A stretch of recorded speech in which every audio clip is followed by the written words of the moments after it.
اجازت ہے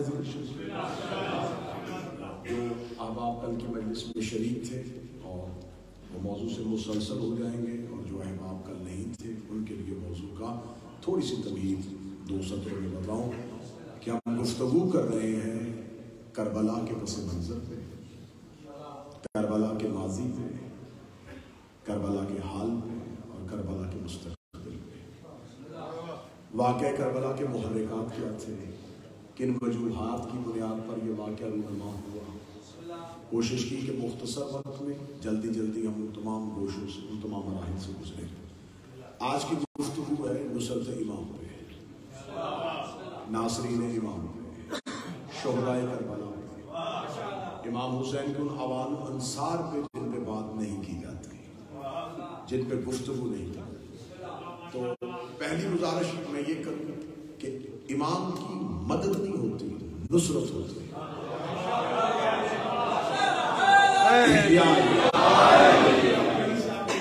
مسلسل ہو جائے گی، ہر دور میں حجت کی نصرت ہوتی ہے۔ میں بالکل ایک لمحہ نہ بچنے کا، نہ اپنا ضائع کرنے کا آتی ہوں، جلدی جلدی زیادہ نتائج آپ تک پہنچاؤں۔ مدد ذات کی ہوتی ہے، نصرت مشن کی ہوتی ہے۔ مدد ہمیشہ ذات کے لیے ہوتی ہے، نصرت ہمیشہ مشن کے لیے۔ حجت جب بھی پکارے استغاثہ دے تو وہ ذات کے لیے نہیں، وہ مشن کے لیے۔ حل من ناصر، نصرت کے لیے بلایا جا رہا ہے۔ یہاں پر اکثر ممبر سے ترجمہ کیا جاتا ہے کوئی جو مجھ غریب کی مدد کرے، نہیں، یہ تو ہی نہیں مانگ۔ اگر مدد مانگ رہے تھے تو کون سی مخلوق ہے جس نے حسین سے اجازت نہیں چاہی؟ ہر مخلوق نے امام حسین علیہ السلام سے اجازت چاہی۔ ملائکہ نے کہا ہمیں حکم دے ہم اڑا دیں، جنات نے کہا ہم تباہ کر دیں، زمین نے کہا نکل جاؤں، آسمان نے کہا ٹوٹ پڑو۔ حسین علیہ السلام نے کسی سے مدد نہیں دی، پکارا جا رہا تھا نصرت کے لیے۔ مدد آسان ہوتی ہے، نصرت مشکل ہوتی ہے، کیونکہ نصرت تب تک رہتی ہے جب تک مقصد رہے۔ یاور شاہ جی آگے مائک پہ اعلان کریں گے لمن شہدائے کربلا کے لیے، ہم اس بارگاہ کے لیے کچھ لوگ ایسے چاہیے جو اس بارگاہ کے لیے ہمارے ساتھ تعاون کریں۔ تو یہ ذات کے لیے نہیں بلا رہے، اب جب تک بارگاہ رہے گی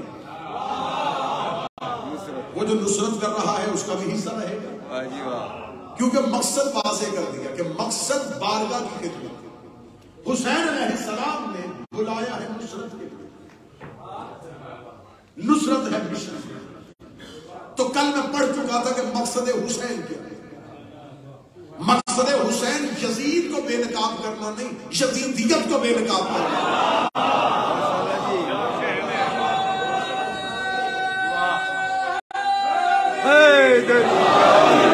مقصد حسین یہ نہیں تھا صرف یزید بے نقاب، مقصد حسین یہ تھا یزیدیت بے نقاب، یہ پورا نظام بے نقاب۔ تو حسین علیہ السلام اس مشن کے لیے نصرت چاہ رہے ہیں۔ کون ہے جو میرے ساتھ مل کے اس نظام کو بے نقاب کرے؟ اب جو جب جیسے جہاں حسین کے اس مقصد میں کھڑا ہو، سمجھو کہ وہ نصرت امام کر رہا ہے۔ اب یہ نہیں ہے کہ کوئی کربلا میں نہیں گیا تو بس نصرت ختم ہو گئی۔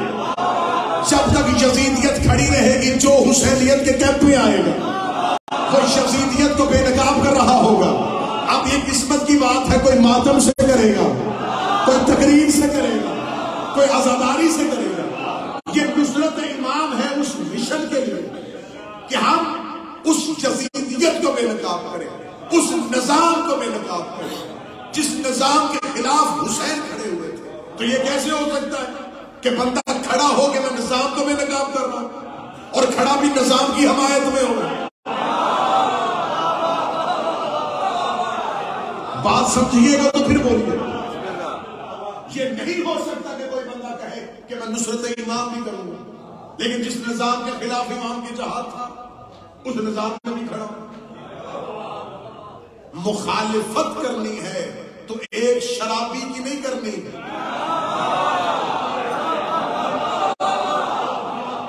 ایک یزید جیسے بد کردار کی مخالفت نہیں کرنی، پورے نظام کی کرنی ہے۔ آپ کو پورے نظام کا، اگر آپ میں ضرورت ہے تو پھر پورے نظام کے ساتھ سر لگائیں۔ حسین علیہ السلام نے ناصرین کو بلایا اور حسین کے ناصر، حسین کے صحابی بڑھ کیسے گئے؟ امام حسین علیہ السلام کا جملہ ہے خطبہ عاشور میں، امام حسین علیہ السلام نے کہا اے نانا مصطفیٰ، اے میرا بابا علی کے مرتضیٰ، جیسے اصحاب مجھے حسین کو ملے وہ نہ نانا آپ کو ملے نہ بابا کو ملے۔ یہ کون کہہ رہا ہے؟ خود امام حسین۔ امام حسین کہہ رہے کہ جیسے صحاب مجھے ملے ویسے مصطفیٰ کو بھی نہ ملے، مرتضیٰ کو بھی نہ ملے۔ حسین علیہ السلام کے صحاب دیکھنے سے پہلے، کیونکہ حسین کہہ رہے کہ میرے صحابی نانا اور بابا کے صحابہ سے افضل ہے، پہلے دیکھنے پڑے گی کہ علی کے پاس کون کون سے صحابی۔ حسین کے صحابی سمجھ میں آ جائیں، اگر تمہیں علی کے صحاب سمجھ میں آ جائے، رسول کے صحاب سمجھ میں آ جائے، مجمع میرا ساتھ دے گا، ذہن میں رکھنا جملہ شاعر کا نہیں، جملہ حسین کا ہے۔ میرے اصحاب نانا اور بابا کے اصحاب سے افضل ہے۔ جب میں نے رسول اور علی کے صحاب کی طرف دیکھا، وہاں پر مجھے ایک ایسا بھی نظر آیا جو ایمان کے 10ویں درجے پہ ہے۔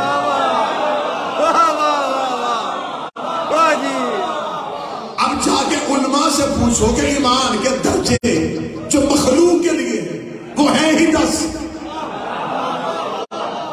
10ویں میں سلمان بیٹھا، یہ سلمان ہے، حسین کہتا اس سے بھی افضل، کیونکہ ابھی مجھے ناصرین حسین پڑھنے ہیں تو پہلے مجھے ناصرین حسین کا فضیلت بتاؤں کہ فضیلت کیا ہے۔ ادھر سلمان، ادھر وہ صحابی مجھے نظر آیا جس کے بارے میں رسول نے کہا ابو ذر سے زیادہ سچا زمین نے اٹھایا ہی نہیں۔ رسول کہہ رہے کہ ابو ذر سے زیادہ سچا زمین نے اٹھایا ہی نہیں۔ حسین کہتا اس سے بھی افضل،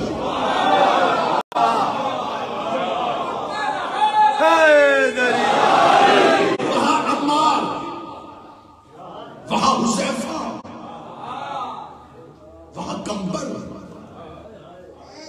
اب میں ادھر صحابہ پڑھتا چلا جاؤں گا تو اب ذرا حسین کے صحابہ کی جھلک دیکھ۔ ادھر 10ویں درجے پہ بیٹھا سلمان، ادھر مجھے امام حسین کے صحابہ میں سے ایک نظر آیا، اور رکنا سمجھ کے بول رہا۔ میں نے جب حر کی زندگی پڑھی کہ حر کی حسین کی زندگی کتنی ہے،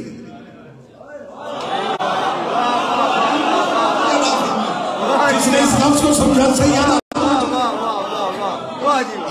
حر کی مکمل زندگی نہیں حسین کی، کیونکہ جس زندگی میں حسین نہ ہو زندگی نہیں ہو، وہ درندگی تو ہو سکتی ہے، زندگی نہیں ہو سکتی۔ زندگی تب ہے جب حسین آئے۔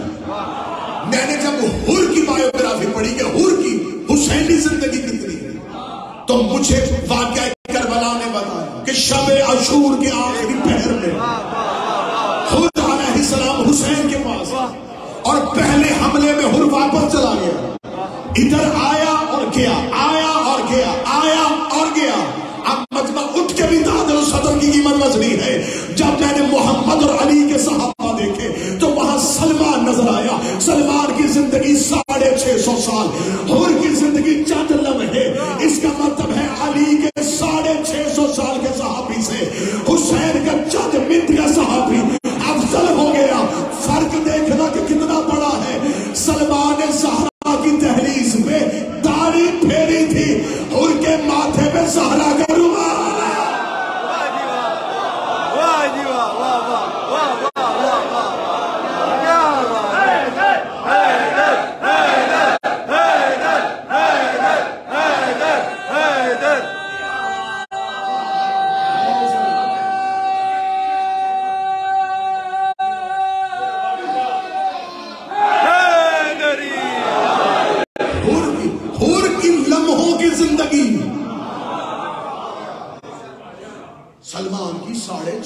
سال کی زندگی سے افضل ہو گئے.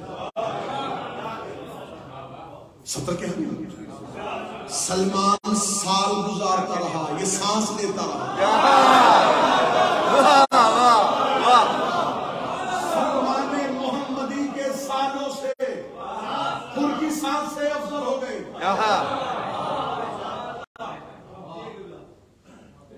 ہمارے ممبر کا بہت بڑا نام ہوتے تھے اور آپ میں سے ہر ایک ہی انہیں جانتا ہے, بزرگ بہتر جانتے ہیں اور بچوں نے نام سنا. خطیب عالم محمد کی برادر صلی اللہ علیہ وسلم اللہ مقام نمبر اللہ مرکز, میرا مالک مزید درجات میں اضافہ. بڑوں کی باتیں چھوٹوں کو بڑا بنا دیتی ہیں. قبلہ صلی اللہ علیہ وسلم تقریر کر رہے تھے اور سامنے سے رکا آ گیا مجلس کے اندر سے. رسول کے صحابہ اور حسین کے صحابہ فرق ہوتا ہے. زیادی صاحب صرف بدی طبیعت کے مالک تھے, لفظیات ان سے بہتر کو خطیب جانتا ہے. روح زمین میں اس سے بڑا الفاظی کا خطیب آیا ہی. حضرت زیادی صاحب نے یوں رکا کھولا, رکا پڑھ کے کہا کسی بھائی نے لکھا ہے رسول کے صحابہ اور حسین کے صحابہ میں کتنا فرق ہے, آنے اور جانے کا فرق ہے. اللہ حسین کے ہاتھوں کو سلامت رکھے. زیادی صاحب نے کہا آنے اور جانے کا فرق ہے. مجمع میں سے کچھ لوگ چپ ہوئے. زیادی صاحب نے کہا میرا خیال تم نہیں سمجھے, محمد بھلا رہے تھے وہ آ نہیں رہے تھے, حسین بھیج رہا تھا یہ جا.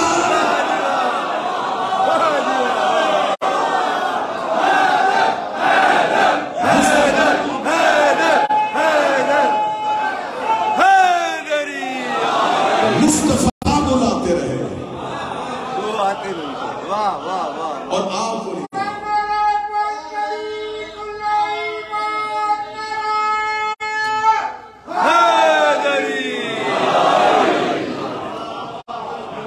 کیونکہ انہوں نے امام حسین علیہ السلام کے ساتھ ذکر حیدر سنانے میں مزہ آتا ہے, ذکر حیدر سنانے میں مزہ آتا ہے, اور جلنے والے کو جلانے میں مزہ آتا ہے.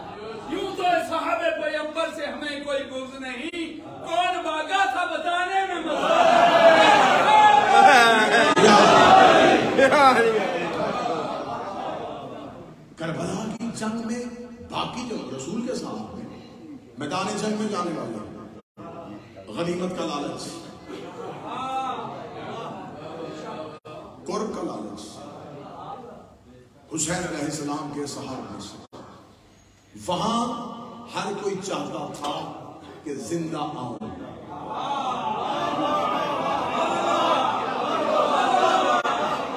چلے میں جملہ تبدیل کر لیں. اور وہاں میدان میں جانے سے پہلے نبی سے پوچھا جاتا تھا بچ جاؤں گا. جہاں حسین سے پوچھا جا رہا تھا مر جاؤں گا,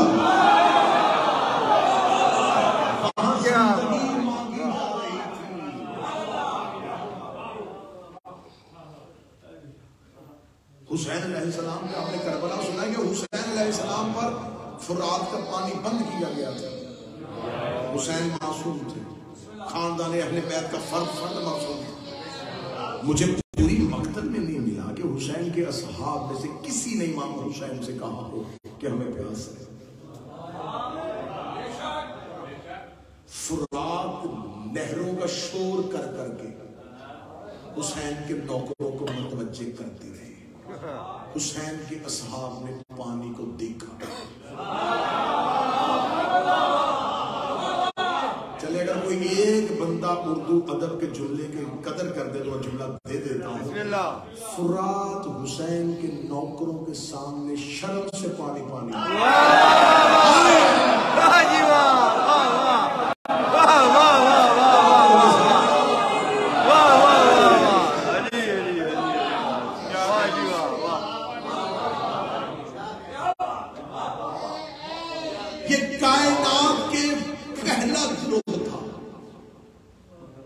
آدم سے لے کے حضرت آدم کو بھی امتی ملے, نوح کو ساتھی ملے, موسیٰ کو لشکر ملا, عیسیٰ کو حواری ملے, نبی کو صحابی ملے, علی کو لشکر ملا, حسن علیہ السلام کو صحابی ملے, حسین تک, آدم سے لے کے امام حسن تک ہر دور کے نبی اور امام سے اس کے اصحاب نے اپنی آخرت پوچھی.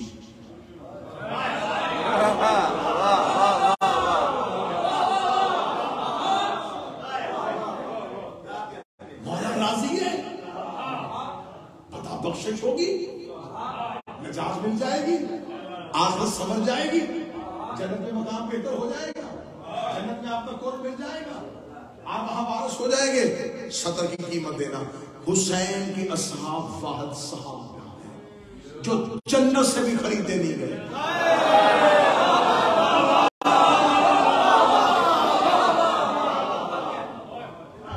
وہ سب اپنی اپنی حجتوں سے مانگتے ہیں. یہاں حجت دے رہی ہے. شب عاشور کیا کہا تھا؟ گل کرتا ہوں چلا، دے دیتا ہوں جنت. چلے یہاں حسین کے ایک صحابی کا جملہ بتاؤں. حسین علیہ السلام نے کہا جنت دیتا ہوں چلے جاؤں. انہوں نے کہا تیرے خیمے کے باہر بھی کوئی جنت ہے؟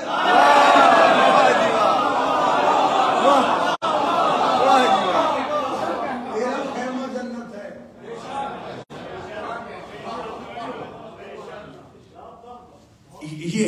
یہ ہے اصحاب حسین. کیوں انہوں نے نظام سے ٹکر دی. حسین علیہ السلام کا میں کل بھی تقریر میں کہہ دیا، آج پھر جملہ دینے لگا. حسین علیہ السلام کا ساتھ صرف حسین کا ساتھ نہیں تھا. میں نے کل کی تقریر میں کہا تھا یزید صرف امام حسین پہ زور کیوں دے رہا تھا؟ اس لیے کہ خلیفۃ رسول بننا چاہتا تھا. خلیفۃ رسول کے لیے حسین کی بیعت ضروری تھی. امام حسین کا ہاتھ صرف امام حسین کا ہاتھ نہیں تھا میرے ساتھ. امام حسین کے ہاتھ پہ امام حسن کا ہاتھ، امام حسن کے ہاتھ پہ امام علی، اور علی کے ہاتھ پہ رسول کے ہاتھ پہ ابراہیم کا ہاتھ، ابراہیم کے ہاتھ پہ موسیٰ کا ہاتھ، موسیٰ کے ہاتھ پہ آدم کا ہاتھ. جو بیعت مانگ رہا تھا آپ اس کا بھی اکیلا نہیں تھا.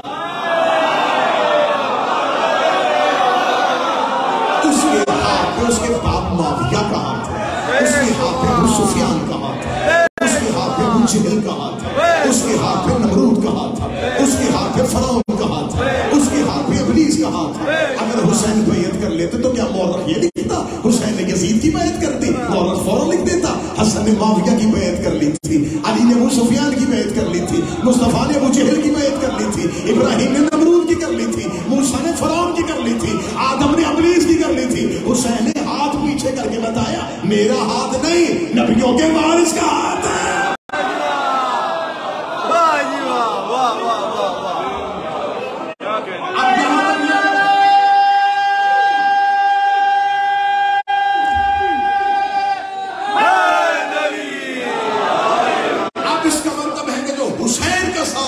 حسین کا نہیں. بڑی محنت سے میں تمہیں یہاں تک لے کے آیا ہوں. اب جو حسین کا ساتھ دے رہا حسین کا نہیں، حسن کا ساتھ، علی کا ساتھ، رسول کا ساتھ، ابراہیم کا ساتھ، موسیٰ کا ساتھ، آدم کا ساتھ. صدر کہوں میں سن کرو گے یہ کائنات کے پہلے اصحاب ہیں. جاؤ کربلا میں ان کی زیارت اٹھا کے دیکھو. انہیں انصار اللہ کہا جاتا ہے. اللہ کے انصار. انہوں نے اللہ کی مدد کی ہے، اللہ کی نصرت کی ہے.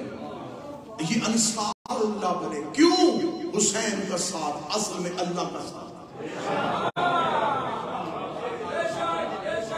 جو بیعت مانگ رہا ہے ہاتھ اس کا بھی اکیلا نہیں، جس سے بیعت مانگ رہا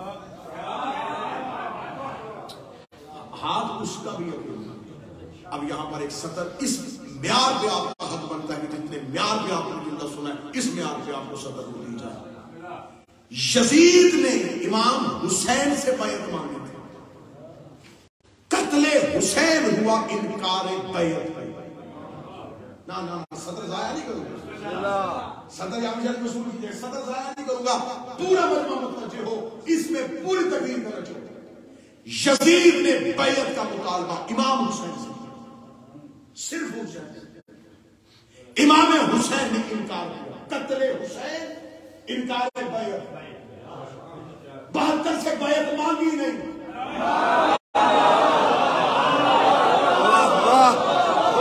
مجھے کسی تاریخ سے ثابت کرو یزید نے حبیب سے مانگی، زہیر سے مانگی، مسلم بن اوفجا سے مانگی، عابس بن شاہ علی سے مانگی، سمامہ سے مانگی، قیس سے مانگی، حسین کے ساتھیوں سے مانگی نہیں. بیعت کا مطالبہ حسین سے تھا. اگر انکار بیعت تھا تو صرف حسین کی طرف سے. اس کا مطلب حسین کا قتل انکار بیعت میں ہوا ہے، 72 کا قتل محبت حسین میں ہوا.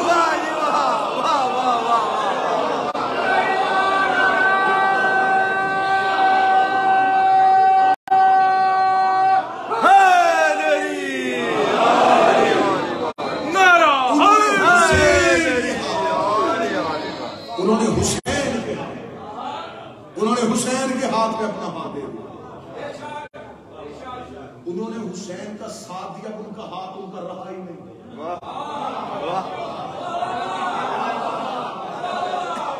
حسین کا ہو گیا کیونکہ انہوں نے اپنا ہاتھ.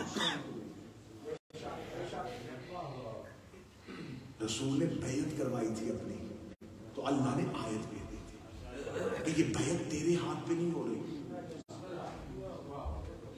یہ اللہ کے ہاتھ میں کر تیری رہے ہیں، وہ میری نہیں ہے. رسول کا ہاتھ اللہ کا ہاتھ بن گیا کیونکہ مشن ایک تھا. حسین کے نوکروں کا ہاتھ حسین کا ہاتھ بن گیا. امر یہاں پر جلدی جلدی دو چار وہ اصحاب کا ذکر کرنا ہے.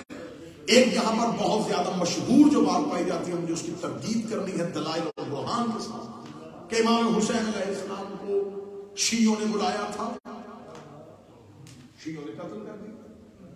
کوفہ میں شیعوں کی اکثریت تھی.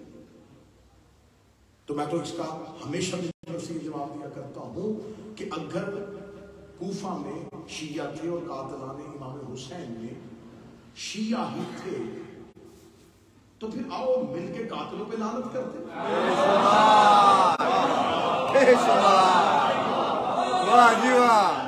آپ کو تو خوش ہونا چاہیے نا کہ لعنت تو ان پہ ہو رہی ہے نا.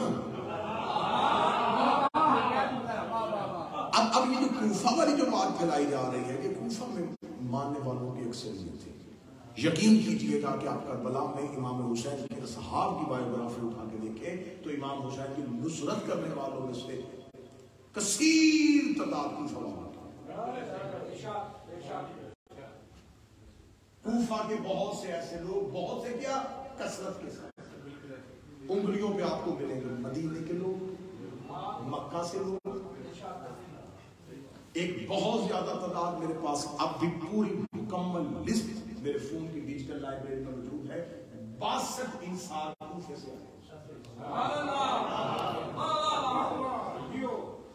کوفہ جو تھا میرے نوجوانوں، کوفہ ایک فوجی چھاؤنی تھی، ایک بیس کیمپ تھا. اس کو امام مولا امیر المومنین نے مدینہ سے اپنا کیپٹل جو ہے وہ شفٹ کیوں کیا تھا کوفہ؟ اس لیے کہ کوفہ فوجی چھاؤنی تھی، کیمپ ایریا تھا، اور یہاں پر فوج کو لشکر آباد کیے گئے تھے. کوفہ کو قدیم آبادی نہیں تھی، اور کوفہ وہ جگہ تھی جہاں سے عرب کے مختلف شاہراہیں نکلتی تھی.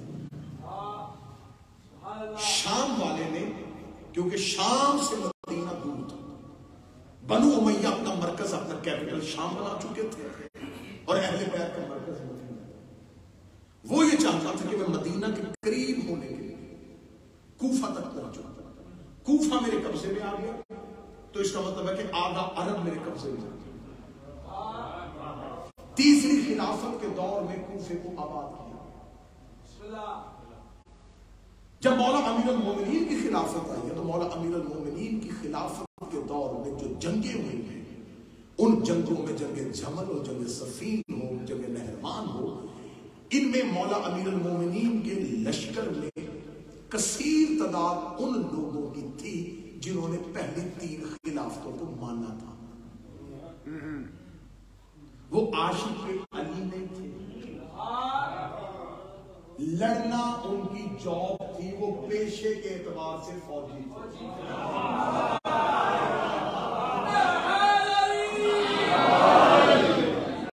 ایک بہت بڑی غلط فہمی ہے جو میں دیکھوں سے دور تھا. وہ پیشے کے اعتبار سے فوجی تھے. تو یہی ہے کہ جو بھی سربراہ بنے گا ان کو اس سے تو لہذا اب وہ فوج تھے، پہلے خلیفہ کی فوج، دوسرے خلیفہ کی فوج، تیسرے خلیفہ کی فوج، پھر مولا علی خلیفہ بن گئے، علی کی فوج۔ ایک کثیر تعداد وہ تھی جو مولا امیر المومنین کو امام برحق سمجھ کے ان کے لشکر میں نہیں، خلیفۃ المسلمین سمجھ کے ان کے لشکر یہ کثیر۔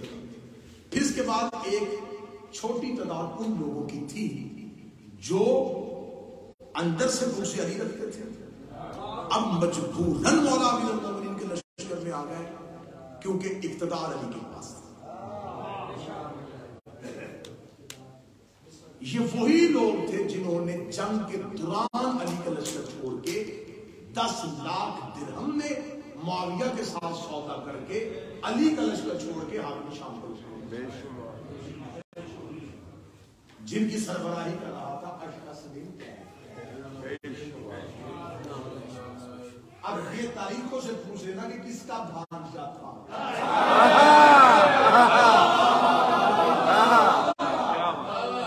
یہ ہم کل والی تقریر میں جب قاتلان حسین کا سرجیکل آپریشن کریں گے تو اس میں ایک ایک آئے گا کہ کون کس کا بیٹا تھا۔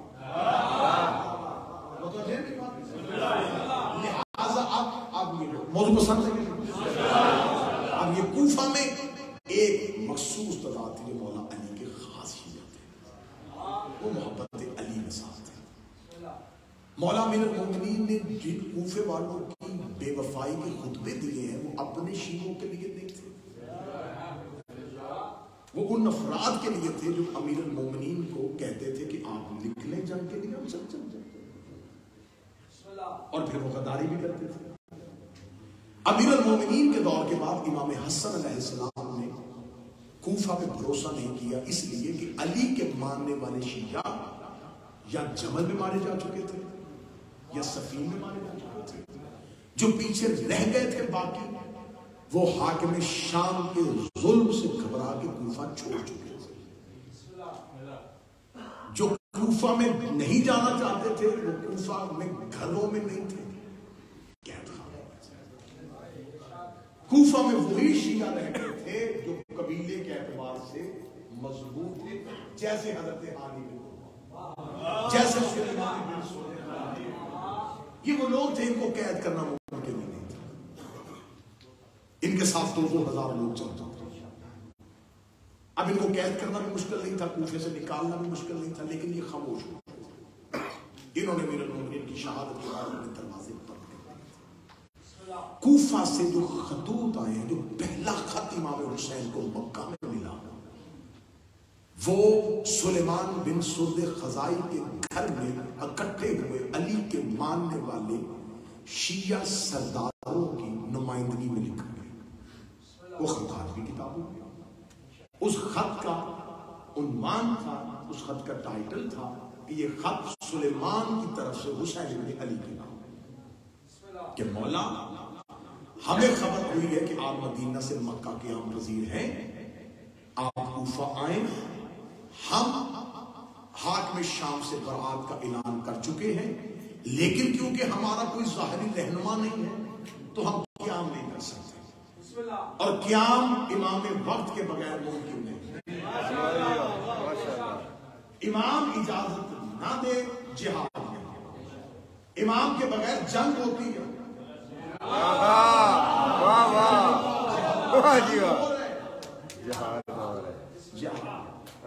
اس لیے آج شیعوں کی کوئی جہادی تنظیم نہیں،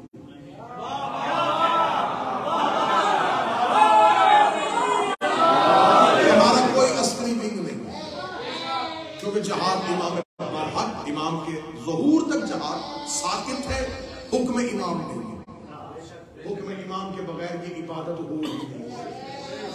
ٹھیک ہے، اب جنگ اور جہاد، میں اس کی ایک آسان سی مثال بتا دیتا ہوں۔ ایک چھری، ایک نائف جو ڈاکٹر کے ہاتھ میں بھی ہوتا ہے وہی ڈاکٹر کے ہاتھ میں، چھری ایک مقصد ہوتا ہے، ڈاکٹر چلاتا ہے علاج کے لیے، زندگی بچانے کے لیے ایک ڈاکو چلاتا ہے زندگی چھیننے کے لیے. چلتے دونوں کے مقصد میں فرق ہے. جتنا ڈاکو اور ڈاکٹر کی چھری میں فرق ہے اتنا امام اور خلیفہ کی جنگ میں فرق ہے.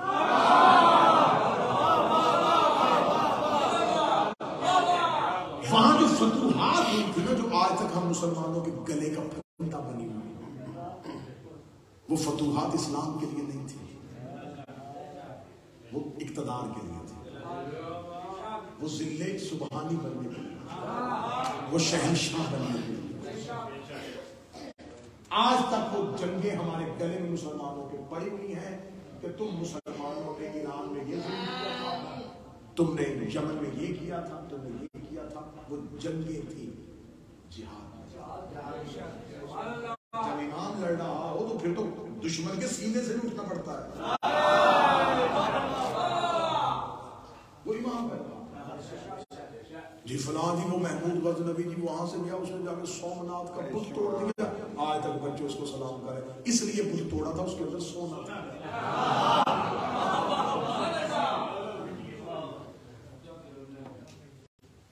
محمد بن قاسم حجاج وہ جی سندھ میں ایک عورت نے چیخ ماری، وہ چلا. اچھا سندھ سے عورت کی چیخ سن لی جہاں سے قتل ہو رہے تھے، سادات کے تعاقب میں خاندان نسل رسول کے تعاقب میں اس کی تلوار نے کتنے سادات کو شہید کیا. تو لہٰذا یہ ہسٹری پوری تبدیل ہوئی ہے. خیر اب یہ موضوع نہیں ہے، اس طرف چلے جائیں گے تو پھر بہت آگے تک چلے جائیں گے، پھر واپسی ممکن نہیں رہے گی. تو اب یہ جنگ اور جہاد تھی. ٹھیک ہے، جنگ اور ہے جہاد. امام حسین علیہ السلام نے جو اپنے صحابہ نے کیا، اب یہ جو کوفہ میں تھے، کوفہ کے لوگوں نے امیر المومنین علیہ السلام کا ساتھ دیا تھا، جو ایک مخصوص لشکر تھا. سلیمان بن سعود خزائی کے گھر سے خط لکھا گیا. مولا کو خط، مولا آپ تشریف لائیں. جملے ہیں خط سلیمان کے جو کتابوں میں لکھے کہ نعمان بن بشیر کوفے کا گورنر ہے، لیکن ہم نہ اس کے پیچھے نماز جمعہ ادا کرتے ہیں نہ نماز عیدین ادا کرتے ہیں، ہم امام بارہ کے انتظار میں. آپ تشریف لائیں تاکہ ہم آپ کی قیادت میں قیام کر سکیں. یہ خط پہنچ گیا تھا مکہ. یہ خط امام حسین پڑھ چکے اور اس کا جواب لکھ چکے تھے. اسی خط کی بنیاد پہ جناب مسلم بن عقیل کو کوفہ جب خبر ہو گئی کہ سلیمان کے گھر میں پہلی میٹنگ ہو گئی ہے اور سلیمان نے خط لکھ دیا، حسین مکہ سے نکلنے والے، پھر کوفہ سے جعلی خطوط لکھوائے گئے. یہ جتنے خطوط بعد میں آئے تھے، جن کو 10,000 خطوط امام حسین 10 محرم کو یوں تھیلے سے نکال کے یوں کربلا کی ریت پہ پھینک کے کہا یہ کنہوں نے لکھی؟ اب بتانے لگا ہوں کہ قاتلان حسین امام حسین نے وہ 10,000 خط پھینک کے کہا یہ جن کے خط ہیں مجھے وہ سامنے نظر آ رہے ہیں.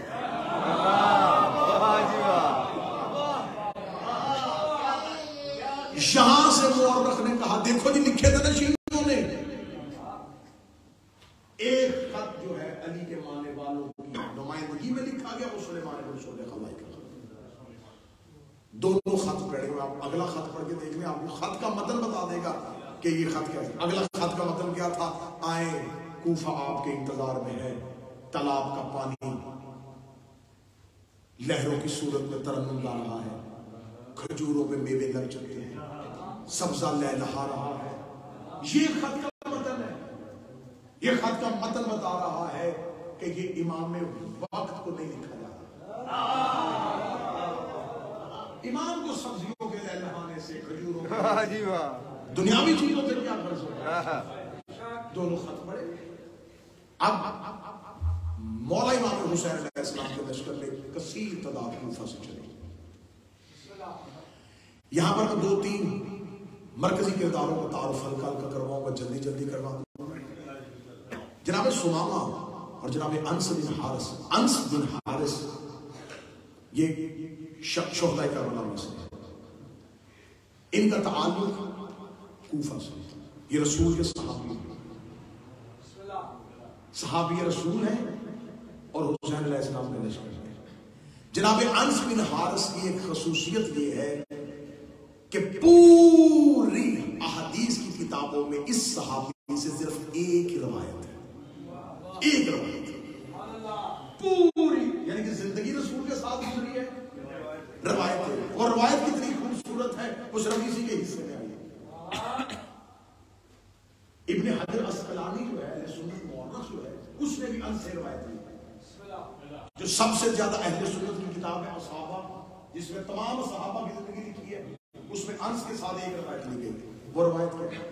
انس کہتے ہیں کہ میں نے رسول سے سنا کہ رسول نے مجھے میرے سامنے یہ حدیث کہی تھی کہ میرا بیٹا حسین کربلا کے میدان میں 10 محرم کو شہید ہے، جو اس کی نصرت کرے گا وہ اللہ کی نصرت کرے گا۔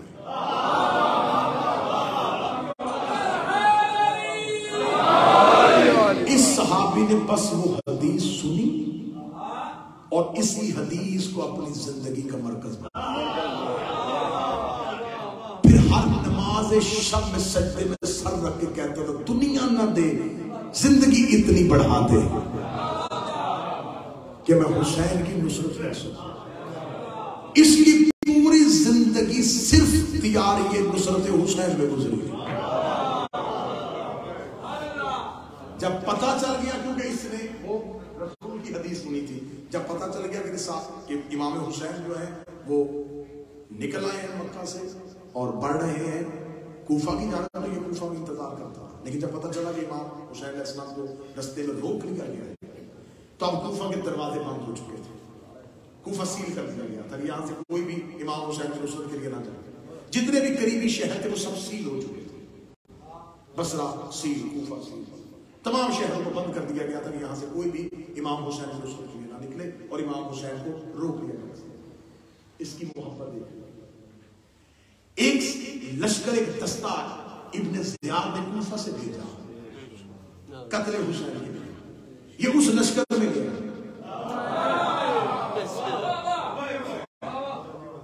یہ قاتلوں کے لشکر میں نکلا کوفہ سے، اور جو ہی کربلا میں لشکر پہنچا یہ سیدھا 7 محرم کو امام حسین کے پاس چلا گیا، اور امام حسین کے قدموں میں جا کے اس نے کہا کہ میری زندگی گمنامی میں گزری ہے، میں لوگوں کے سامنے کیا ہی نہیں، میں نے خاموش زندگی گزاری ہے کیونکہ مجھے تیرے نانا نے ایک حدیث کہی تھی۔ جلیل القدر صحابی تھے، جلیل القدر صحابی تھے۔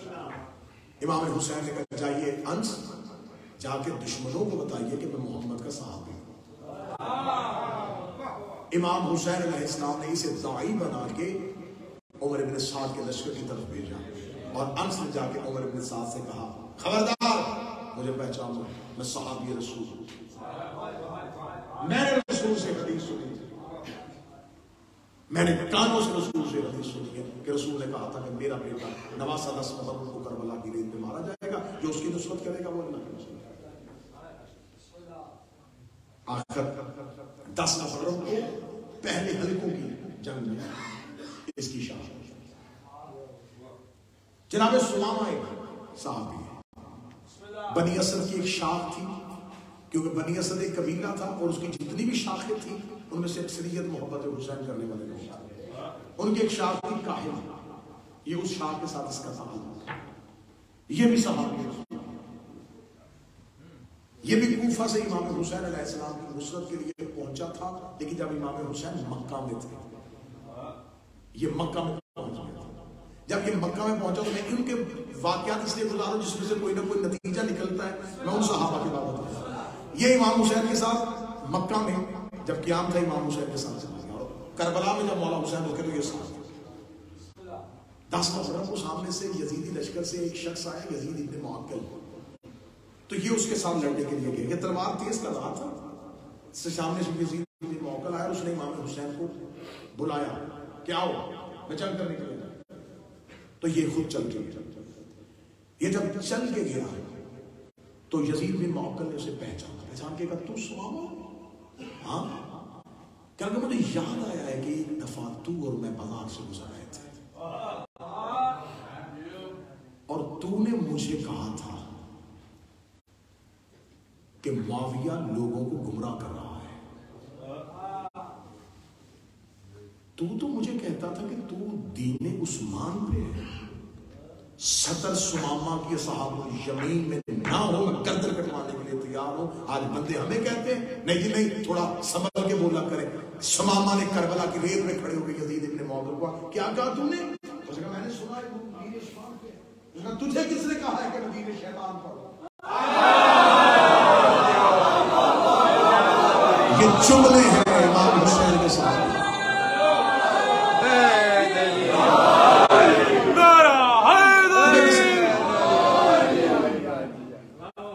غضبناک حملہ کیا جناب سمامہ،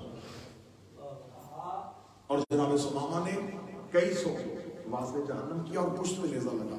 جب قاتل کے بالکل اوپر بیٹھے ہوئے تھے جو مقابلہ کرنے کے لیے ایک ایک کر کے آ رہے تھے، یہ قتل کر رہے تھے. تو ایک ملاؤن کو گرا کے اس کے سینے میں بیٹھے ہوئے تھے. یا پیچھے سے عمر بن سعد نے کہا کہ 10 لوگ جب 10 لوگوں نے حملہ کیا تو پیچھے سے نیزہ لگا اور منہ کے بل اپنے اس قاتل کے جس کو قتل کر رہے تھے اس کے اوپر گرے اور اپنے دانتوں کے ساتھ اس کا چہرہ نوچ دیا کہ تو نے اپنے اس منہ سے میرے مولا کے خلاف بات کی تھی، میں تیرا وہ منہ نوچنا چاہتا ہوں جس سے تو نے حسین کے خلاف بات. یہ وہ کردار ہے جو پڑھے گئے کربلا میں واضح. میں بڑی جلدی گزر رہا ہوں ورنہ ایک صحابی ایک گھنٹہ چاہیے ایک صحابی کو پڑھنے کے لیے کہ کس قبیلے سے تعلق تھا، کیسے پہنچے. جناب حبیب جن کا بہت زیادہ تذکرہ ہوتا ہے.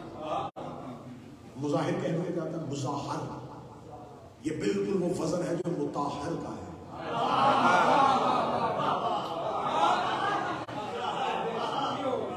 اس کے بعد مظاہر جو تھے وہ صحابی رسول تھے.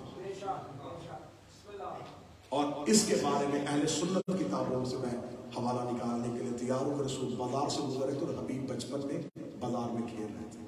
مثال سے آپ کے ساتھ صحابہ رسول گلی میں رک گئے اور اپنے ساتھی سے اس بچے کو بلا کے وہ حبیب کو بلا کے رسول نے اپنی زانوں پہ حبیب کو اٹھایا، اس کے سر پہ شفقت کا ہاتھ دیا اور پیشانی کو چوم کے کہا یہ میرے حسین کا مددگار ہے.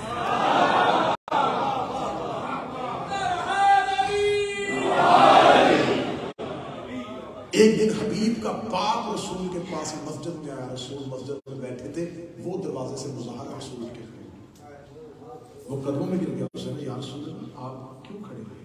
فرمایا تو میرے بیٹے کے مددگار کا باپ ہے. اب آئیے ایک اور روایت کی طرف چلتے ہیں کہ حبیب کے دل میں حسین کی اتنی شدت سے محبت کی تھی. حسین نے خط لکھ کے کیوں بلایا تھا؟ رسالت ماپ کی دعوت کی تھی حبیب کے باپ مظاہر نے اپنے گھر. یا رسول اللہ میرے گھر دعوت ہے، آپ کھانے کے. رسالت ماپ نے اپنے بیٹوں حسن اور حسین کو ساتھ لیا. بچپن میں شہزادے کیا مظاہر کے گھر میں آپ دعوت ہے. حبیب شدت انتظار میں کہ حسین آ جا رہا ہے تو حبیب اپنے مکان کی چھت سے دیکھ رہا تھا. یا بچپن کا حبیب اپنی چھت سے گر گیا اور بازار میں گر کے حبیب مر گئے. باپ نے لاش اٹھا کے کمرے میں رکھ کے دروازہ رسالت ماپ آئے تو حبیب کی ماں سے کہا دسترخوان لگا، رونا نہ. آج رحمت للعالمین بیٹوں سے ماں دسترخوان لگا رہی ہے، باپ کھانے لگا رہا ہے. رسالت ماں بیٹھ کے دائیں امام حسن اور بائیں سامنے بیٹھ کے مظاہر آنسو نہیں آنا، خوشی چاہتی ہے. یا رسول اللہ بڑا احسان کیا، آئے تشریف بسم اللہ تناول فرمائے. رسول ہمیشہ حسین سے سبقت کروا. رسالت ماں نے کہا حسین شروع کیجیے. حسین مظاہر کی طرف دیکھ رہے آپ کا بیٹا کہاں ہے؟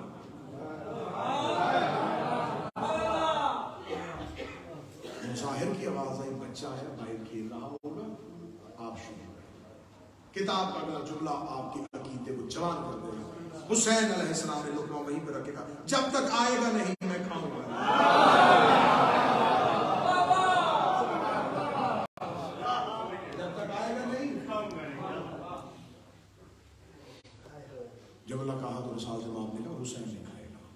جب تک حسین نہیں کہے گا میں نہیں کہوں گا.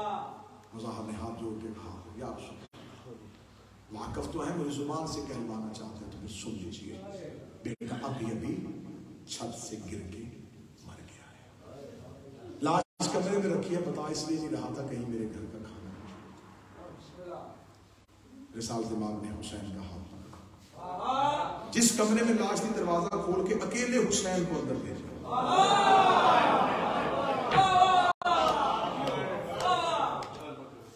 حسین علیہ السلام نے جا کے حبیب کے سر پہ ہاتھ پھیر کے کہا انتظار کرتے کرتے سو گئے،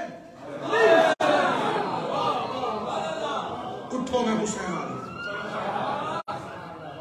حبیب کی آنکھیں حسین کے قدموں میں باپ کے چہرے پہ خوشی آ گئی. ستر کہنے لگا اور میرے رونگٹے کھڑے ہو رہے ہیں. اور ستر کہنے سے پہلے مظاہر نے بیٹے سے کہا جلدی پہنچوں، اس نے زندہ کیا ہے، زیارت کرنے دے، جہاں سے آیا ہوں وہاں بھی یہی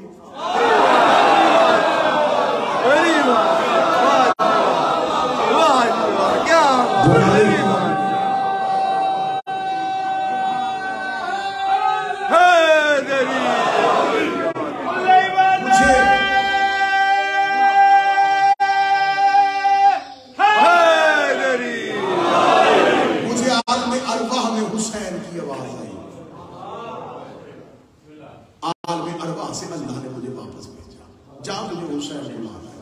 صدر کی داد دینا شہدائے کربلا میں بیٹھ کے جب کہنا جا، اللہ نے کہا تجھے حسین بلا رہا ہے. حسین نے کہا جا پھر میرا تجھ سے وعدہ ہے، ایک بار نہیں میں تجھے 2 بار بلاؤں گا.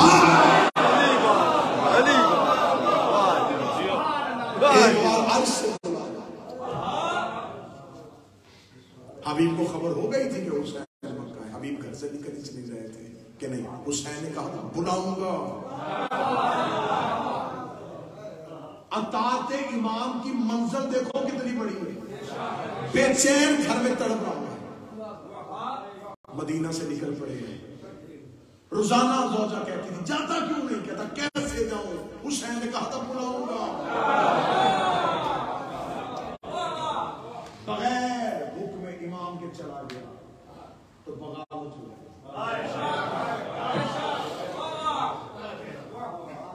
میں نے کل کہا تھا کہ جو بندے کہتے ہیں نا کہ حسین بلائے گا تو کربلا جائے گا، بلاوا نہیں آیا. یہ جو بلانا بلوانے کے لیے حبیب کا کردار، اطاعت امام نے گھر سے پاؤں نہیں نکالا. حبیب نے دنیا کو بتا دیا کہ حسین خط تب لکھ کے بلاتا ہے جب کردار یہ ہو کہ جو حسین کہے وہ کرنا ہے. حسین نے کہا نا گھر سے نہیں آنا، وہاں حبیب نہیں آنا. شدت سے انتظار تھا، خط آیا اور حبیب پہنچے. حسین جناب جون وقت مجھے روک رہا ہے اور صحاب کی جناب جون بڑی جلدی سے ایک لائن میں بتا دوں. جناب حضرت عباس جو رسول کے چچا تھے اور مولا علی کے چچا تھے، ان کے ایک بیٹے تھے فضل. جناب جون جناب فضل کے غلام تھے. فضل ابن عباس ابن عبد المطلب ابن ہاشم ابن عبد المناف، رسول اور مولا علی کے چچا حضرت عباس کے 10 بیٹے تھے. ان میں سے ایک بیٹا فضل تھا. فضل کا غلام حبشی سیاہ فام جون. مولا امیر المومنین نے جناب فضل سے جون کو خریدا. 500 جناب دے کے یا 1500، 2 طرح کی روایتیں ملتی ہیں. مولا نے جناب فضل سے خریدا. خرید کے اب جون نے کہا کہ مجھے علی نے خریدے. آپ نے صدر ہی نے سمجھی جسے علی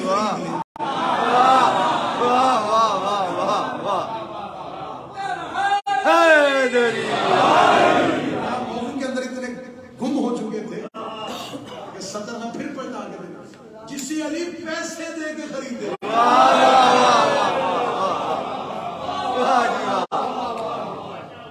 جون خرید کے علی نے انمول کر دیا.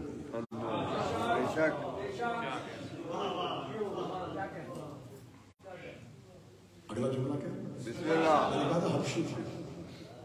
سیاہ عقیق خرید کی علی نے در نجف کر دی. واہ جی واہ واہ واہ واہ واہ جی واہ واہ واہ.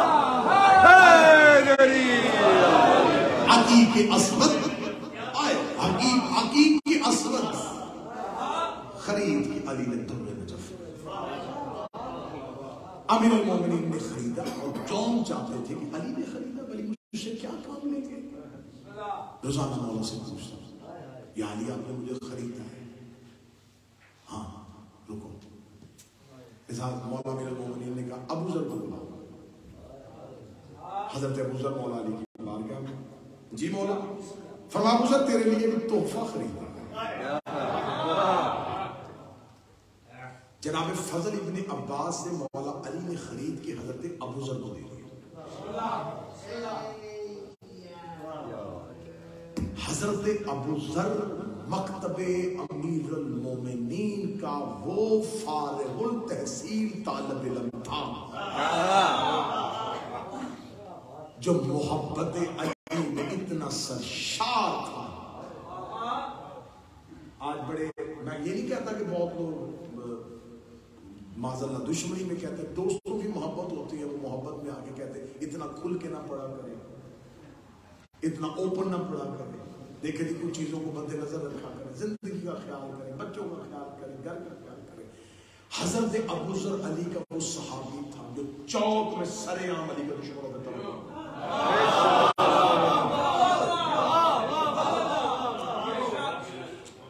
سر عام ہر چوک میں کھڑے ہو کے تقریر شروع کرتا, کٹھے ہو اور نام لے لے کے بتاتا یہ وہ یہ وہ, اور علی خاموش. سلمان تقریر نہیں کرتا تھا, محبت تھی علی سے, لوگوں کو ولایت علی کی تبلیغ کرتا تھا, تقریر ابو ذر کرتا تھا. امیر المومنین نے اپنے دور میں ایک ابو ذر زندہ رکھا. علی نے نہیں کہا ابو ذر بچوں کا خیال کر,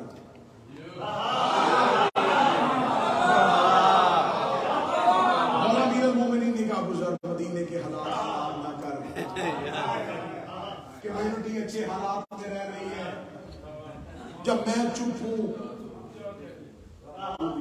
سطر سننا شیو.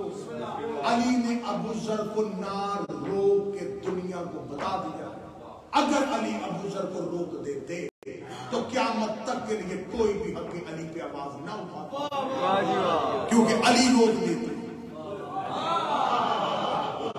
علی کو ایک کردار زندہ رکھنا تھا کہ مشکل دور میں بھی کوئی کلمہ حق. اتنی تقریریں کی حضرت ابو ذر نے دشمنوں کے خلاف, اتنی تقریریں کی. پہلی خلافت والوں نے مشکل حالات, دوسری خلافت والوں کے اتنے تنگ کرتا کہ اس نے شام بھیج دیا, اور شام بھیج کے اس نے کہا اس کو کسی صورت مدینے نہ آنے دینا. جب بندہ علی کی محبت میں دشمنوں کو ننگا کرے وہ ملک سے نکال دیتے ہیں.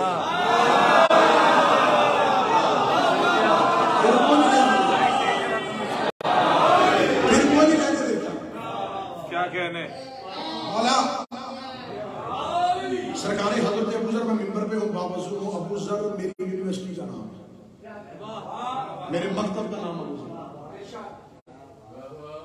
میں جس کے جوتے کے تلوے کے نیچے سے نکلے ہوئے ذرے کو اپنا آفتاب سمجھتا ہوں ابو ذر.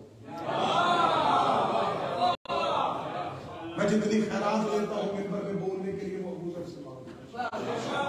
حضرت ابو ذر کو شام بھیج دیا گیا, اور شام والے کو کہ اس کو مدینے نہ آنے دینا, اس نے مدینے کے حالات خراب کر دیے. اس نے شام میں کیا رہنا, اس نے زندان میں بھیج دیا, جیل میں بند کر دیا. جیل کے داروغہ نے چند مہینوں بعد خط لکھا, اس نے کہا اس کو نکال جیل سے. اس نے کہا جیل کے اندر کیا کر رہا ہے, اس نے کہا آدھا زندان علی والا ہو گیا ہے. آدھے زندان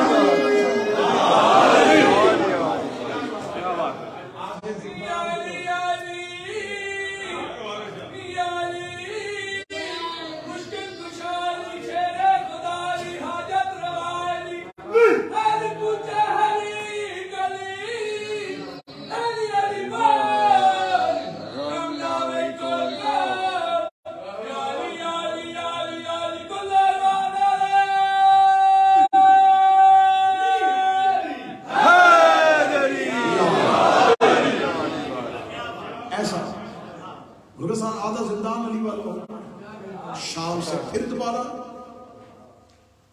مدینے بھیجا گیا. کس حالت میں بھیجا گیا پڑھو کتاب.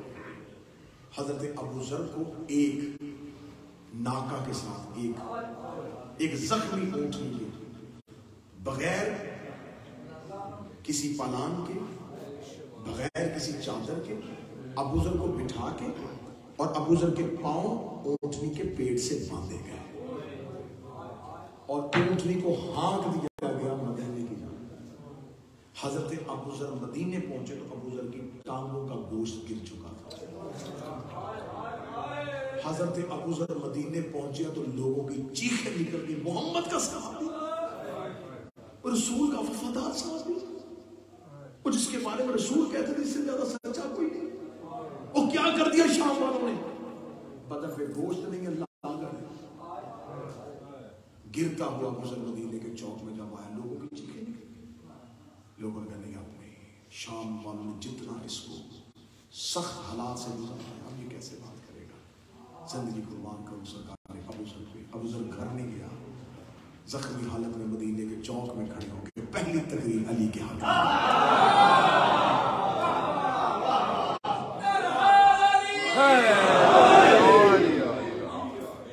گھر نہیں گیا, سیدھا دربار ہو گیا. تیسرے خلیفہ کے سامنے کھڑے ہو کے اسے کہا کہ تو نے کیا سمجھ لیا خلافت. اس کی پالیسیوں پہ تنقید کرنی شروع کر دی. چند دن حضرت ابو ذر نے گزارے تھے, یا تیسرے خلیفہ نے کہا یہ کسی شہر میں نہیں جائے گا. اس نے وہ صحرا چنا جس میں جانور بھی نہیں تھے. ربضہ اس صحرا کا نام تھا جہاں کوئی سایہ نہیں تھا. دور دور تک کوئی درخت, کوئی کنواں, کوئی نہر, کوئی پانی, جانور وہاں زندگی میں گزارتے تھے. کہ وہاں پر زندگی کی آسان ہے. ایک بیٹی کے ساتھ مدینے سے نکالا اور اب مولا علی زندہ موجود ہے. جب مولا علی کو پتا چلا کہ ابو ذر کو بھیج دیا گیا تو مولا امیر المومنین مدینے کے باہر آئے اور حضرت ابو ذر کے 2 جملے علی نے کہے اور وہ میری زندگی کا جیون کا سہارا ہے. حضرت ابو ذر کو امیر المومنین نے آ کے چہرہ چوم کے کہا, ابو ذر جو تو کہنا چاہتا ہے وہ یہ سننا نہیں چاہتا, اور جو یہ سننا چاہتے ہیں تجھ سے کہہ رہے ابو ذر پھر ان آبادیوں سے تجھے رمضہ کا صحرا بہتر ہے. ابو ذر کیا کرے گا ان بستیوں میں رہ کے جہاں تیری سن کوئی نہیں رہا اور جو یہ سننا چاہتے تو کہہ نہیں رہا. یا تو وہ کہنا شروع کر دے جو یہ سننا چاہتے ہیں, یا یہ وہ سننا شروع کر دے جو تو کہنا چاہتے ہیں. یہ کچھ ابو ذر پھر بستی سے چلا گیا. ابو ذر رمضہ کے صحرا جاتے ہوئے ابو ذر نے علی کے قدموں پہ ہاتھ رکھ کے کہا مجھے صحرا بہتر ہے, اتنا بتا دے تو راضی. میں نے غلامی کہا تھا مولا علی کی بات ہے, ابو ذر میں راضی ہوں. تو یہ جو جناب جان تھے یہ اس وقت بھی حضرت ابو ذر کے ساتھ تھے. صحرا میں بھی جان ساتھ تھے. اب مگر جملے کا رخ ہی بدل گیا. حضرت جان کو علی نے غلامی سے نکال کے ابو ذر کو اس لیے دیا تھا کہ ابو ذر جان کی تربیت کرے تاکہ میرے حسین کے پاس بھی کوئی مثل ابو ذر سے. جناب ابو ذر کی شہادت تک جناب جان ساتھ رہے. شہادت ابو ذر کے بعد ابو ذر کی بیٹی کو لے کے مدینے جان ہے. مولا سے کہا مولا میرے لیے حکم کیا ہے. فرمائے اب تیرا کام شروع ہو گیا. اب جب جناب جان کربلا گئے ہیں تو سرکار جان نے 10 محرم امام حسین سے جب آ کے اجازت مانگی تو حسین کہ نہیں جان کیوں اپنی زندگی برباد کر رہے ہیں, کیوں ہمارے لیے مصیبت لے رہے ہیں. اب جان نے تو ابو ذر کی غلامی کی ہوئی تھی نا. جب مولا نے کہا نا کہ تو جان ہمارے لیے کیوں مصیبت لے رہا ہے, جان کے جملے سننا. حضرت جان کے جملے جو مکتب میں ہیں, جو صحاب الیمین میں ہیں, جناب جان نے کہا میں سمجھتا ہوں آپ مجھے کیوں نہیں بھیج رہے, اس لیے کہ میرے جسم سے بدبو آتی ہے, اس لیے کہ میرا رنگ سیاہ ہے. حسین نے جملے سنے, عزت کی قسم مجھے تجھ سے حسین کوئی بھی نہیں لگتا. مقتل میں اصحاب حسین میں سے پہلا جون ہے جس کی لاش پہ حسین خود گئے. زخمی پڑے ہوئے ابو ذر کا سر اٹھائے اپنے سامنے پہ رکھا اور ابو ذر کے چہرے سے یوں پسینہ لے کے حسین نے اپنے چہرے پہ لگا کے کہا قیامت تک کے لیے تیرے بدن سے خوشبو آئے گی. تو قیامت میں اٹھے گا تو خوشبو. ابو ذر دیکھ تیرا چہرہ کتنا حسین ہے. اور ابو ذر نے اپنا سر بار بار مولا حسین کے زانوں سے لے. حسین پھر جون پھر پہن گیا. مولا کا جون اپنا سر پھر زانوں میں کیوں رکھا؟ غلام کے ساتھ آقا کے ساتھ پہ حسین نے یوں لہو سے بھرا ہوا چہرہ سے اب صدر سن لینا رو کے حسین کا جان مجھے تم سے بہت محبت.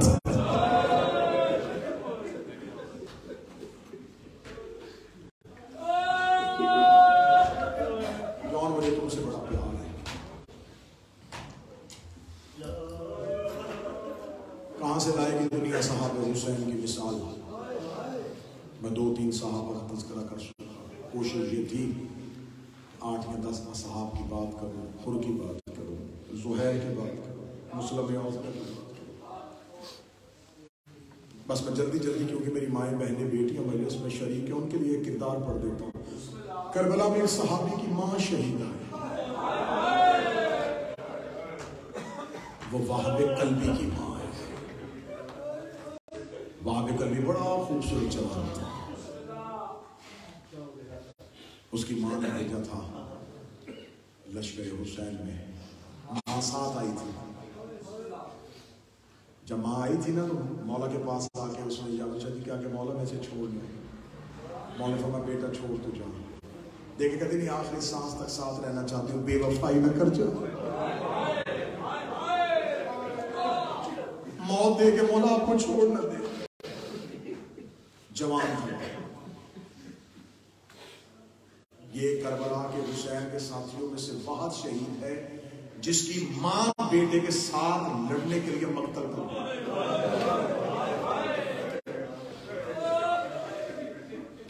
اور یوں ٹیلے پہ کھڑی ہو کے بیٹے سے کہتی ہے چل جنگ کر. اور یہ ٹیلے پہ کھڑی ہو کے بیٹے کو لڑنے کے طریقے بتاتی ہے. بیٹے کو زخم لگتے رہے, ماں دیکھتی رہی.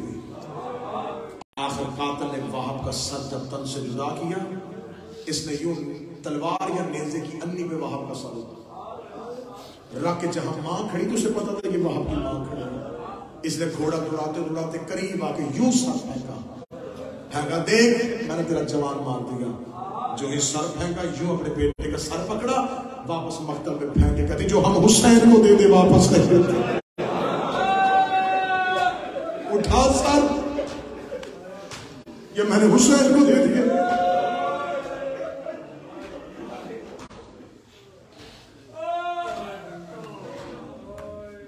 شہید آئے نیزے کی انی کے ساتھ وہاں شہید آئے.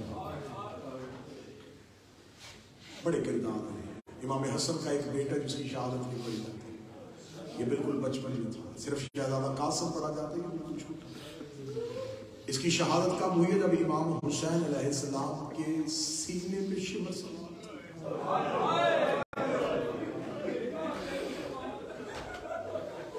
تو یہ عبداللہ ابن حسن مولا حسن کی اولاد, یہ گردن میں تلوار پہن کے مقتل میں گیا. اور کتابیں کہتی ہیں تلوار بچے کے قد سے بڑی تھی. تلوار زمین پہ خط کر رہی تھی اور اس نے دور سے بچے نے پتھر اٹھایا, پتھر اٹھا کے دوڑا ہے اور جا کے اس نے شمر کے چہرے پہ پتھر مارا. پتھر مار کے اتر تم میرے مولا کے سینے سے. اس ملعون نے حسین کے سینے سے اٹھ کے بچے کے بازو کاٹ دیے. صرف عباس کے بازو نہیں کٹے، اولاد حسن میں سے بھی ایک بچہ ہے جس کے کربلا میں بازو کٹے۔ شہدائے کربلا میں وہ مصائب ہیں کہ میں کہتا ہوں کہ دل پھٹ جائے، جیسے جیسے جان فدا کی ہے اس سے۔ مجھے بھائی کا حکم ہے حضرت عباس میں 4 جملے پڑھنے، شہادتیں میں صرف اور صرف ایام اعزاء میں پڑھتا ہوں۔ ایام اعزاء کے بعد نہ مجھ سے شہادت پڑھی جاتی ہے نہ میں شہادت پڑھ سکتا ہوں۔ مصیبت کی 4 سطریں پڑھ دیتا ہوں۔ جب تک عباس زندہ تھا جنگ تھی، عباس کے بعد ظلم ہوا۔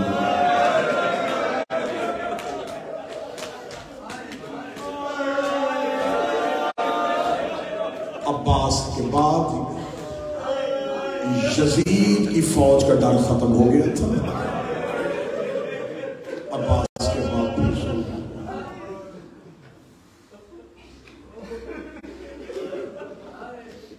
سادات و غیر سادات، اتنا خوف تھا لشکر یزید میں عباس کا کہ عباس کے ہوتے ہوئے کسی کی جرت نہیں تھی قیام مسلم کی طرف۔ یہ جو ہماری ذاکری میں ایک جملہ پڑھا جاتا ہے نا، یہ بالکل حقیقت ہے۔ بہن کے پردے کا زامن، یہ ذاکری کا جملہ نہیں ہے کہ کسی ذاکر نے جملہ بنایا ہے۔ جب 28 کا جب حسین نے مدینہ چھوڑا تھا، ماں عباس کو قبر رسول پہ لے کے آئی تھی۔ ام البنین نے ایک ہاتھ غازی کا قبر محمد پہ رکھا، ایک ہاتھ اپنے سر پہ رکھا، رکھ کے کہتی ہے عباس تیرا دایاں ہاتھ قبر محمد پہ ہے، بایاں ماں کے سر پہ ہے، مجھ سے وعدہ کر کے جا جب تک تیری زندگی ہے زینب کی چادر کوئی نہ دیکھے۔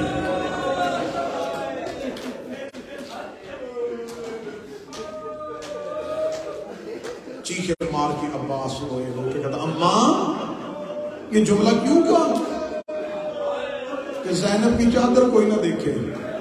گھر تک رونا، بستر تک رونا شیعہ قوم کے لیے ہائے مقدر ہے۔ جب حضرت عباس نے کہا اما ام البنین آپ نے کیوں کہا زینب کی چادر؟ علی کی بیٹی کی چادر کون دیکھ سکتا ہے؟ رو کے کہتی غازی تو ابھی چھوٹا تھا جب علی کو ضرب لگی ہوئی تھی، دونوں باپ اور بیٹی آخری رات حجرے میں بات کر رہے تھے، میں دروازے پہ کھڑی سن رہی تھی۔ علی زخمی حالت میں کبھی بیٹی کی کلائیاں چوم رہے تھے، کبھی بیٹی کے سر کا بوسہ لے رہے تھے، رو رو کے کہتے تھے زینب میرے بعد شام کے بازار میں خطبے پڑھ۔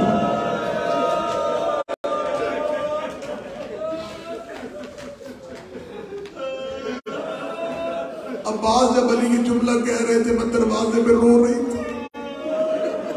میں نے کہا یہ میرے مولا نے کیوں بیٹی سے کہا ہے کہ تو شام کے بازار جائے؟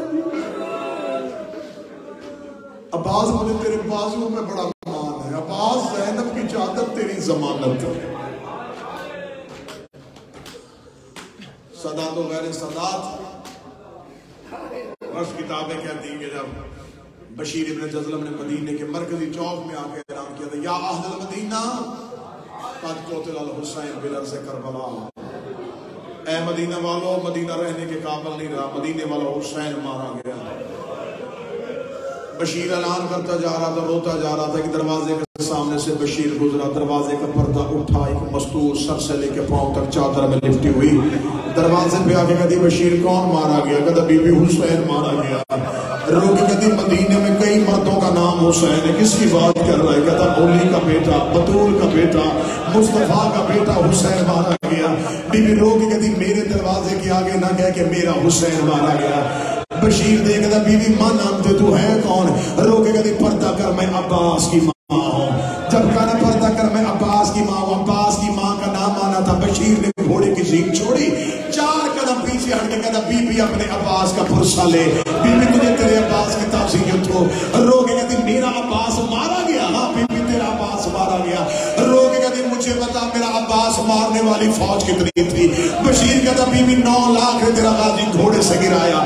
عباس کی ماں رو کہتی میں نہیں مانتی، 9 لاکھ سے غازی نہیں گرتا، مجھے بتا جب میرا عباس گھوڑے سے گرا تھا میرے عباس کو زخم کہاں آیا تھا؟ بشیر کہتا سر پہ گرز لگا تھا۔ رو کے کہتی سر پہ گرز لگ ہی نہیں سکتا، جب سر پہ گرز لگا عباس نے ہاتھ سے روکا کیوں نہیں؟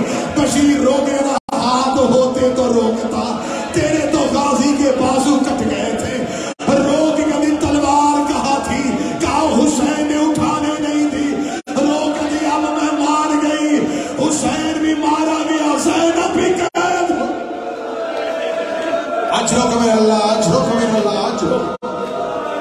اب میں مان گئی حسین مارا گیا زینب کے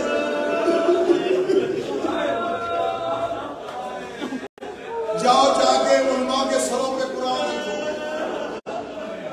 علماء سے تصدیق کروا لینا معافیوں سے معافی مانگے لینا علماء سے تصدیق کروا لینا کہ سارے کربلا سے لے کے حضرت عباس کا سر کہاں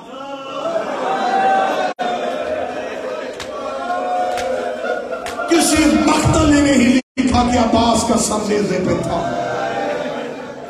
میں نے کربلا میں 2 سال حسین کی زری چومی ہے میں نے علماء مقاتل سے پوچھا ہے کہ ہم بر صغیر کے لوگ کہتے ہیں کہ سر عباس سوار نیزہ اس لیے نہیں ہوا کہ بہن کا سر کھلا ہوا تھا کاظمی صاحب علماء مقاتل نے میری بات کا جواب دیا انہوں نے کہا ہو نہیں سکتا عباس کا سر اس لیے نیزے میں نہ جائے کہ زینب پہ رضا تھی تو پھر اکبر کا سر نیزے میں کیوں تھا حسین کا سر نیزے میں کیوں تھا میں نے کہا سر حضرت عباس نیزے کی انی پہ کیوں نہیں تھا جو علماء مقاتل نے جملہ کہا تھا شیعہ کو مر بھی جائے تو رونے کا حق ادا نہیں کر سکتی انہوں نے لوگ کہا عباس کا سر اس قابل تھا ہی نہیں کہ عباس کا سر نیزے پہ سوار ہو جاتا عباس کے سر کے اتنے ٹکڑے ہو گئے تھے انہوں نے سر عباس کو کپڑے سے باندھ کے ایک گھوڑے کی گردن کے کوئی ماتم کر سکے تو ماتم کرنا کوئی رو سکے تو عباس کو رونا علماء مقاتل نے کہا کہ مانو عباس کے کرز کہاں لگا تھا مقتل کا جملہ ہے سر عباس ایسے کھل گیا جیسے کتاب کھلتی ہے سر عباس اتنے ٹکڑوں میں بڑھ چکا تھا کہ نیزے پہ سوار ہونے کے قابل نہیں رہا تھا انہوں نے عباس کا سر ایک کپڑے میں باندھا باندھ کے گھوڑے کی گردن پہ جملہ بے ادبی نہ ہو جائے اس لیے میں چھپا کے پڑھنے لگا میں نے مقتل میں لکھا پڑھا سر عباس گھوڑے کی گردن پہ تھا کاش میرے پاس میں ہوتا میں جملے سے پہلے مر جاتا سر عباس کو اتنا دراز لٹکایا ہوا تھا جب گھوڑے چلتے تھے سر عباس گھوڑوں کے سموں کے ساتھ سارے رستے بہن دیکھتی رہی رو رو کے کہتی رہی حسین انہوں نے عباس سے بڑے بدلے لیے شہادت عباس تو پڑھی نہیں ان ملونوں کو جس کا سب سے زیادہ ڈر تھا انہوں نے سب سے زیادہ سارے رستے عباس سارے بس صدا تو گئے صدا جب کہتے عذاب ہوئے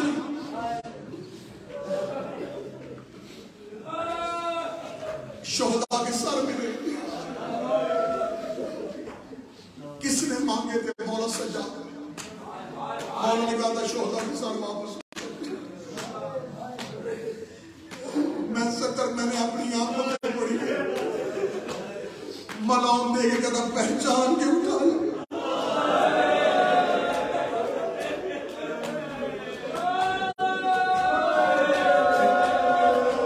کیونکہ سجاد تھے امام وقت مولا سجاد نے امامت کا اختیار استعمال کرتے ہوئے مولا سجاد نے ایک ایک سر کو پکارا ایک ایک سر سے آواز سر بولتے رہے سجاد پہچان سر بولتے رہے سجاد پہچان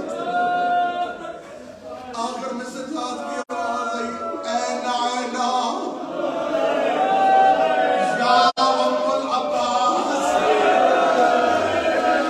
ان سروں میں کہاں ہے میرے چچا غازی کا سر ایک کپڑے کے اندر سے گوشت کے ٹکڑوں کی آواز آئی لبیک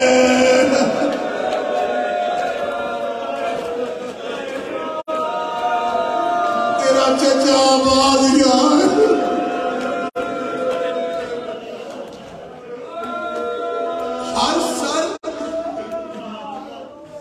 ہر سر زندان میں جا کے مولا سجاد نے اس سر کے وارث کو دے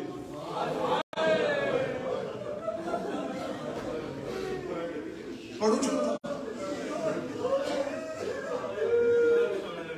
سانس لے لیا تو اکبر کا سر اکبر کی ماں کے ہاتھ اصغر کا سر اصغر کی ماں کے ہر ماں نے اپنے اپنے لال کا سر سرے حسین زینب کے قافلہ واپس مدینے کی طرف چلا عالیہ کی آواز سجاد سکینہ کی قبر پہ سخت روایت ہے مجھے میرے بھائی نے کہا آواز پڑھ میں نے مجبوری بتائی کہ میں شہادت ایام اللہ کے نام اب یہ صدر مصیبت کی برداشت کر لے یوں سر ہر ایک ماں نے اٹھائے سجاد سکینہ کی قبر پہ چڑھا سجاد کو بیٹا پردیس میں چھوڑ کے نہیں جاتا میں بیٹی چھوڑ کے جاتا سجاد مجھے میری بیٹی کی قبر پہ لے گئے مولا سجاد آئے قبرستان مسافر بہن کی کچی قبر پہ سجاد کی نظر پڑی سجاد نے اونٹوں کی رسی چھوڑی قبر سکینہ پہ ہاتھ رکھنا روز پھولتی تھی ہر قبر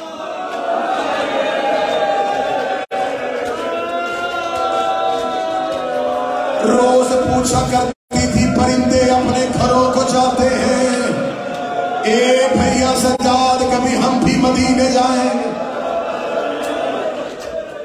اٹھ سکینہ سکینہ رسیاں کھل گئی سکینہ کہتے آزاد ہو گئی سکینہ میرے پاؤں چومنے کے بہانے میرے پاؤں سے کانٹے نکال دے سکینہ دیکھ میرے نصیب اٹھ میرا بیٹا تجھے مدینے لے جا مولا سجاد نے ایسے بیر کیے عالیہ کی آواز کلثوم سجاد اٹھا لے کہیں بہن کے ساتھ بھائی کی قبر نہ بنانی پڑ جائے بی بی کلثوم نے آگے مولا سجاد کو اٹھایا بی بی رقیہ نے آگے بی بی کلثوم کو اٹھایا آخری سطر ماتمی روزگاروں سے معافی مانگے شہدائے کربلا میں پڑھنے لگا سب سے آخر میں آئی عباس کی زوجہ فضل کی ماں رو کے کہتی علی کی بیٹیوں مدینے سے لے کے شام کی رہائی تک میں نے تم سے کوئی سوال نہیں کیا پہلی بار غازی کی بیوی بن کے فضل کی ماں بن کے کہہ رہے ہوں ایک بار ساری بیویاں قبر سکینہ سے اٹھ کے جاؤ مجھے سکینہ سے کوئی بات کرنی ہے ساری بیویاں قبر سکینہ سے اٹھ